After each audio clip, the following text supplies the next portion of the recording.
Welcome back my channel. Imagine the roar of that flat 12 in the 1980s Testarossa, the wide hips, the side strakes, the promise of pure high-octane excitement.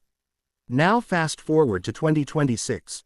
Ferrari is resurrecting the name, but doing so with modern hybrid firepower, combining legacy with lightning.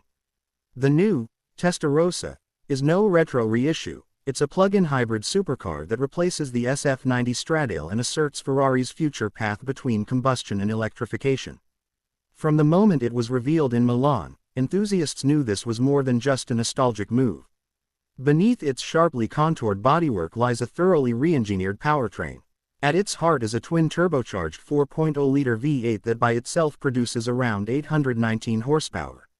That engine is aided by 3 electric motors, 2 up front for torque vectoring and 1 integrated near the rear, located within the transaxle, which together add another approximately 216 to 220 HP, pushing the total output north of 1030 horsepower. That sort of power means stats that border on audacious.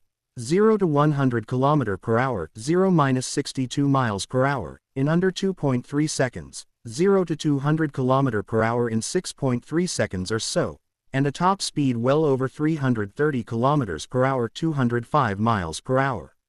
On pure electric drive, the car can travel for a modest distance, roughly 15 miles, 25 kilometers in European metrics, at speeds up to approximately 80 miles per hour, 130 kilometers per hour, enough for short zero-emission bursts in urban settings. But raw numbers only tell half the story. The design fuses references old and new. Unlike the original Testarossa's signature horizontal strakes, this new model employs contrasting graphic bands, a dramatic vertical intake motif, and a twin-tail rear spoiler layout that nods to 70s Ferrari prototypes. Active aerodynamics, enlarged intakes, and optimized cooling are essential to feed that hungry hybrid system. Inside, there's no large central touchscreen. Ferrari opted instead for digital instrumentation integrated into the driver's display, with a smaller passenger screen. Physical switchgear returns to the steering wheel, and the gear selector is mounted on a raised console, reminiscent in spirit of gated manuals of old. Ferrari also introduced an optional Assetto Fiorano package, which sheds about 30 kilograms, adds aerodynamic enhancements, vortex generators, additional wing elements, and offers a more extreme driving setup. The Coupe and Spider retractable hardtop variants give buyers choice. The Spider weighs slightly more, owing to roof mechanisms and structural reinforcement. One of the smartest bits is the software under the skin. Ferrari's Ferrari Integrated Vehicle Estimator system models vehicle behavior in real time, predicting driver inputs, yaw, slip, and more, and dynamically adjusting traction control, torque vectoring, and stability settings. The car can even learn a racetrack over laps, refining how it deploys electrical and combustion power for optimal lap times. Regeneration is rated up to approximately 120 kilowatts, approximately equals 160 horsepower equivalent under heavy braking. Ferrari has chosen to begin delivering the coupe by mid-2026, with the Spider version following later that year. European pricing starts around €460,000 for the coupe and €500,000 for the Spider, roughly $540,000 per $590,000. US deliveries are expected later, with some inflation due to tariffs.